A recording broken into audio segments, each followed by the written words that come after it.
2절 하나님의 이상 중에 나를 데리고 이스라엘 땅에 이르러 나를 매우 높은 산 위에 내려놓으시는데 거기에서 나무로 향하여 성읍 형상 같은 것이 있더라. 4절 그 사람이 내게 이르되 인자야 내가 내게 보이는 그것을 눈으로 보고 귀로 들으며 내 마음으로 생각할지어다.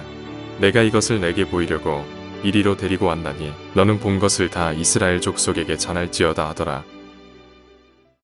오늘 아침 우리가 에스겔 40장의 말씀을 함께 살펴보기를 원합니다. 하나님께서 이 에스겔에게 이 환상을 보여주시면서 이스라엘의 회복에 대한 예언을 주시는데, 이제 이 40장에 나오는 이 환상은 포로가 된 지 25째 해, 25년이 지났습니다. 그리고 성전이 무너지고 예루살렘이 이제 완전히 무너진 지가 14년이 지났습니다. 그러니까 성전은 완전히 파괴되고 이제 그 예루살렘은 황폐화된 그런 상태인데, 바로 그때에 하나님께서 에스겔을 또 권능으로 데리고 이스라엘 산 예루살렘으로 가서 그곳에서 한 성을 보여주십니다. 그런데 그 성은 결국은 성전에 대한 얘기입니다. 그래서 이제 성전의 구조를 측량하고 설명을 하는 그런 모습을 오늘 우리가 40장에서 살펴보는데요. 어떤 한 사람이 천사가 이제 녹같이 빛난 사람 한 사람이 있었는데, 손에 이제 측량하는 장대를 가지고 문에 서 있어서 그 성전의 여러 가지 그 어떤 이 구조를 차례대로 하나씩 재보는, 측량하는 그런 일을 하고 있습니다. 그래서 4절에 보면 그 사람이 내게 이르되 인자야 내가 내게 보이는 그것을 눈으로 보고 귀로 들으며 내 마음으로 생각할지어다. 내가 이것을 내게 보이려고 이리로 데리고 왔나니 너는 본 것을 다 이스라엘 족속에게 전할지어다. 그러니까 에스겔에게 하나님께서 하시는 것은 바로 보여줍니다. 그리고 귀로 들려줍니다. 그리고 마음으로 생각하게 하고 이스라엘에게 전하라, 이렇게 명령을 하십니다. 그래서 이 환상 속에서 하나님은 무엇을 보여주시고 무엇을 들려주시고 뭘 생각하게 하시는가, 우리가 이 말씀을 통해서 우리도 한번 눈으로 보고 듣고 생각하는, 그래서 또 우리가 전해야 될 말이 무엇인가 이것을 생각하는 것이 오늘 우리가 또 해야 할 일이기도 합니다. 그런데 우리가 성경을 쭉 읽다 보면 참 이 글로 된 글자만 가지고 이 성전의 어떤 이 성벽의 구조라든지 이런 것들을 머릿속으로 참 그려내기가 쉽지는 않습니다. 그러나 하여튼 제일 중요한 것은 이 하나님께서 모세에게 제일 최초로 성막을 짓게 하셨을 때에 하늘의 그 성전을 보여주면서 설계도를 그대로 보여주면서 짓게 하셨고, 그 성전의 가장 핵심 제일 안에는 지성소와 성소가 있고, 그리고 그 밖에 뜰이 있고 뜰에 이제 제단이 있는 거. 그래서 이제 바깥으로 이제 그 휘장을 쳐서 이제 담을 만드는 것, 이게 가장 기본적인 구조입니다. 그리고 그것이 이제 솔로몬 성전 시대에 와서는 좀 더 이제 큰 건물이 되고 또 아주 좀 더 확장되는 것. 그래서 뭐 이 물두멍도 한 개가 아니라 8개, 10개 이렇게 많이 만들고 이렇게 크게 확장되는데, 이제 에스겔 40장에 이제 하늘의 환상으로 보여주는 그러한 이 예루살렘 성전을 보면 그보다 더 확장되어 있습니다. 오늘 40장의 내용은 이제 이 성의 제일 마지막, 제일 바깥뜰과 그 뜰 밖에 있는 담들에 대한, 그리고 담에 있는 현관과 그리고 현관으로 들어가는 그 자체가, 우리가 이 현관 자체의 그 담부터 보면 담 하나가 담이 있는데 5절 보면 사방으로 담이 있는데 사람 손에 측량하는 장대를 잡았는데 이 장대가 그 길이가 팔꿈치에서 손가락에 이르고 한 손바닥 너비가 더한 자로 6척이라. 그러니까 이 우리 쉽게 요즘 말로 밑으로 하면 한 3m 정도 되는 이것이 바로 한 장대입니다. 그래서 이 담도 그냥 우리가 벽돌담 이렇게 얇게 이렇게 쭉 쌓았다는 그런 개념 정도가 아니라 두께도 한 장대, 높이도 한 장대.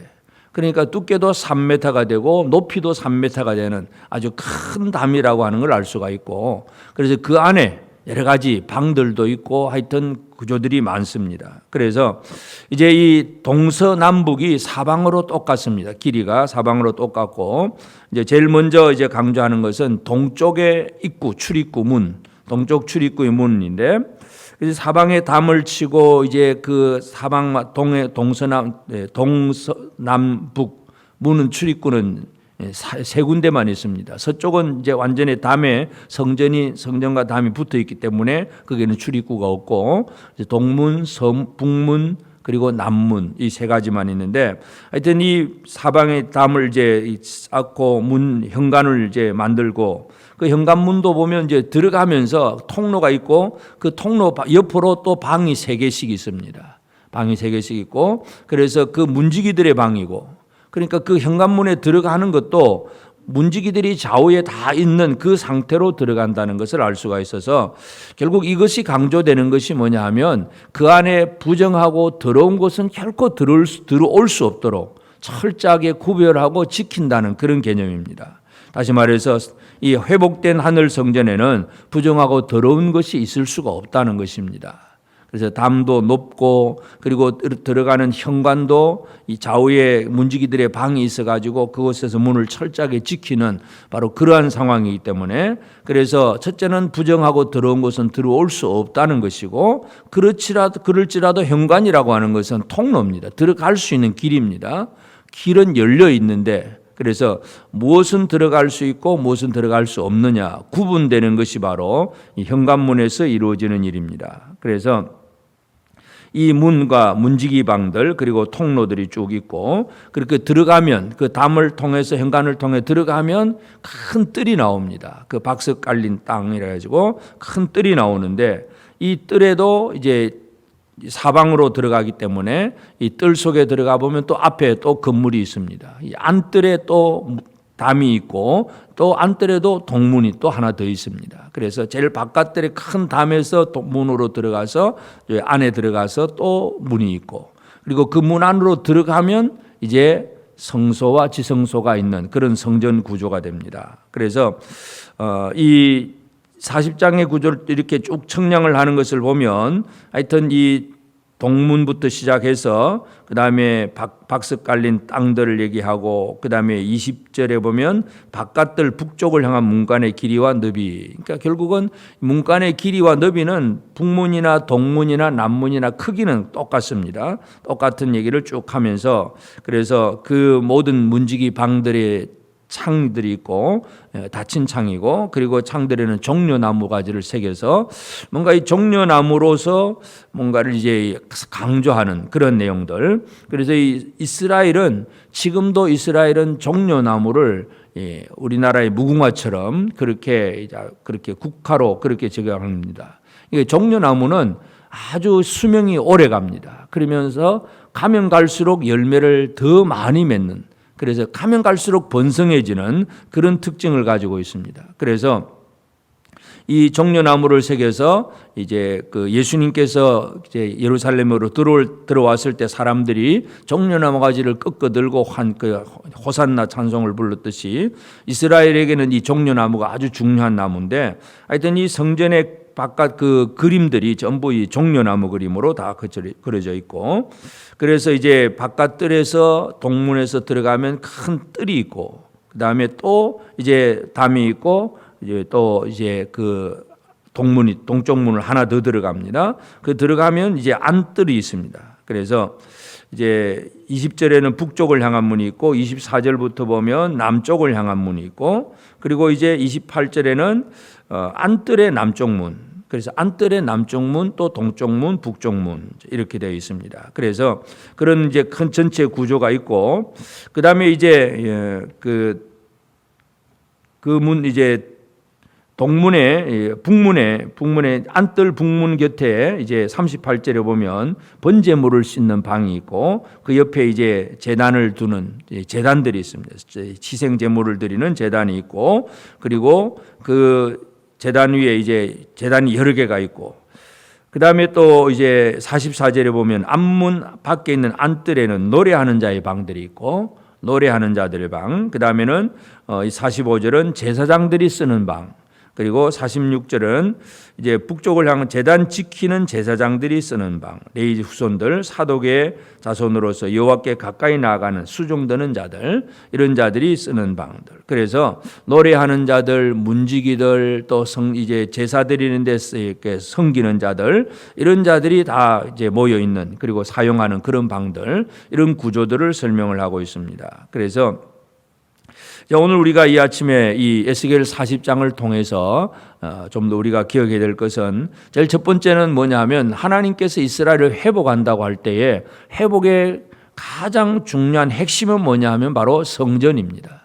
성전이 회복되지 않으면 회복이 안 됩니다. 그런데 그 성전을 신약에 와보면 예수님께서 내가 성전이라, 헤롯 성전을 짓고 그렇게 보수를 하면서 사람들은 아주 자부심을 가지고 있는데, 이 성전을 헐라 내가 사흘 만에 일으키리라, 그런 얘기를 하십니다. 그래서 이 회복의 핵심은 바로 성전인데, 결국 진정한 회복은 예수 그리스도로 말미암아 이루어진다는 것. 예수 그리스도가 성전이고, 사도 바울은 고린도전서 3장 16절에서 우리 성도들의 마음속에 하나님의 성령으로 거하면, 성령이 거하시는 성도들의 마음이 바로 성전이라고 표현을 합니다. 그래서 우리 어떤 건물 성전이 아니라 우리 자신들을 하나님을 모시고 살아가는 우리 삶이 바로 하나님의 성전이고, 물론 이제 또 요한계시록에 가보면 하늘로서 또 내려오는 성전도 보여지고, 물론 그곳에 이제 예수 그리스도가 계시기 때문에 다른 것은 아무 필요가 없어지는 그런 모습인데, 하여튼 모든 회복의 핵심은 바로 성전이라고 하는 것, 하나님의 성전이 우리 마음속에 이루어지는 것, 이것이 진정한 회복이라고 하는 것을 기억을 해야 되고, 성전의 특징은 결국은 하나님께로 나아가는 곳입니다. 사람들이 하나님 앞으로 나아가서 하나님과의 만남이 이루어지는 곳, 현관이 있고 문지기가 있고 담이 있고 하는 것은, 뭐는 어떤 부분은 하나님께 나아갈 수 없고 어떤 부분은 들어갈 수 있고 하는 길이 열려지는 것. 그 길에 대해서 예수님은 내가 곧 그 길이다, 그렇게 말씀을 합니다. 예수 그리스도가 성전이고 하나님 아버지 앞으로 나아가는 길이고, 그러면 이제 성전에서 이제 이루어지는 일들 전부, 노래하는 자들, 문지기들 전부 다 하나님의 거룩함을 위해서, 하나님의 영광을 위해서 섬기는 자들이 그 성전에서 사명을 감당합니다. 오늘 이 하루도, 오늘 우리가 이 땅을 살아가면서 우리가 이제 이 에스겔의 환상 속에 보여지는 이 성전이 어떻게 생겼을까, 우리가 뭐 이렇게 열심히 잘 연구를 해서 그림을 그리면 그릴 수도 있겠지만, 하여튼 그런 것들을 우리가 참조를 하면서 제일 중요한 것은 뭐냐 하면, 우리의 회복의 핵심은 바로 성전이다.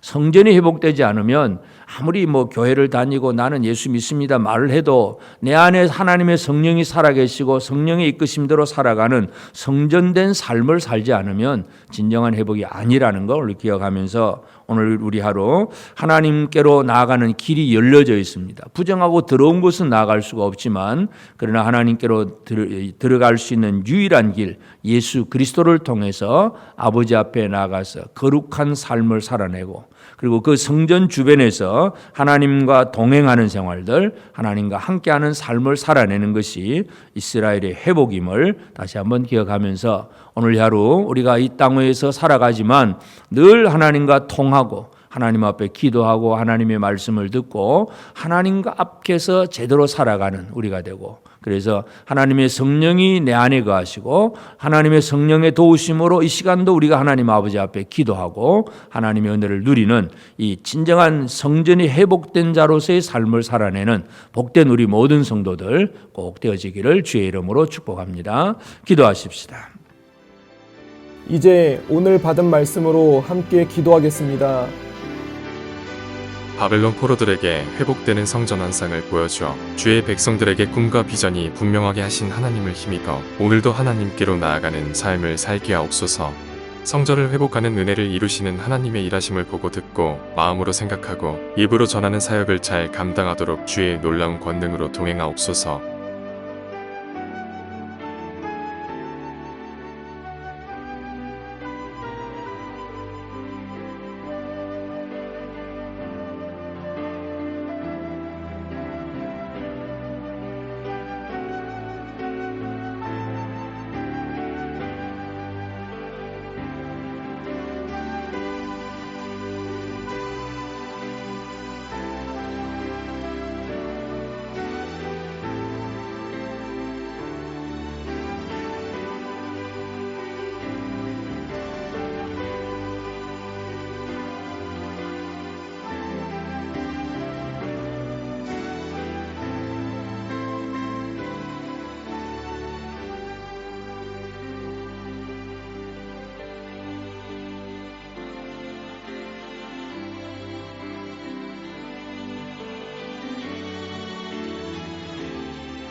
이제 개인의 기도 제목을 가지고 하나님 앞에 기도하시기 바랍니다.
수고하셨습니다.